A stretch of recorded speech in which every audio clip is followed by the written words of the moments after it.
What if one of the most distinctive camouflage patterns ever made looked like it was from the future but took inspiration from the past? Welcome to Camo Lore. 3 minutes, one pattern, and the story behind it. By the late Cold War, Sweden had a problem to solve. Their old uniforms were becoming outdated and the Swedish military needed something purpose-built for Scandinavian terrain, dense forests, rocky ground, pine trees, shadows, moss, snow transitions, and harsh northern light. Development of what would become M90 started during the 1970s and 80s, with the Swedish Defense Material Administration working alongside camouflage researchers to create a pattern specifically optimized for Sweden's environment. And the results looked unlike almost anything else in service at the time. While most European countries used organic patterns with soft shapes, splotches, or brush strokes, M90 takes inspiration from a World War II German pattern called Splittermuster, which uses hard-edged angled shapes and a strict style raindrop effect over the top. M90 takes this concept and adapts it, removing the raindrops and simplifying the angled shapes. In Sweden, it is given the name Lohogen or leaf pile and has become a national symbol. The aggressive shapes were initially intended to break up the outline of armored vehicles, but it was eventually scaled down to also break up the human outline at medium to long ranges in Sweden's heavily wooded terrain, where straight shadows, tree trunks, rocks, and harsh contrast dominate the landscape. M90 works really well in this environment. The woodland colorway uses deep green, light green, dark navy blue toned shapes over a khaki tan base, layered together in a way that creates surprisingly effective disruption in forests and transitional terrain. For arid environments, Sweden produced a recolor of the same pattern using sandy tones. This was called M90K or Open Camo. And for deployments to areas covered in snow, an oversuit developed by Tiger AB in a white and grey variant designated Tiger Snow UV print or TSUP is issued.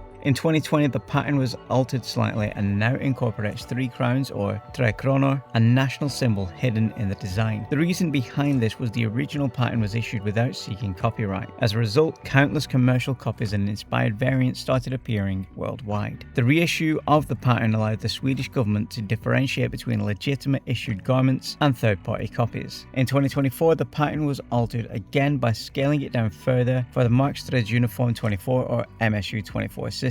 This allowed more stringent legal safeguarding over the pattern. The pattern developed something of a cult following outside of Sweden too. Airsofters, outdoors enthusiasts, surplus collectors, and camouflage nerds all became obsessed with it. Not just because it's effective, but also because it looks really cool. There's something about M90 that feels simultaneously retro and futuristic, like a Cold War pattern designed by someone who'd seen the year 2050 in a dream. It's a pattern that will never go out of style, and while it does do its job really well, it also definitely stands out in a crowd of multicam derivatives and digital patterns, making Sweden one of the most fashionable armed forces in the world.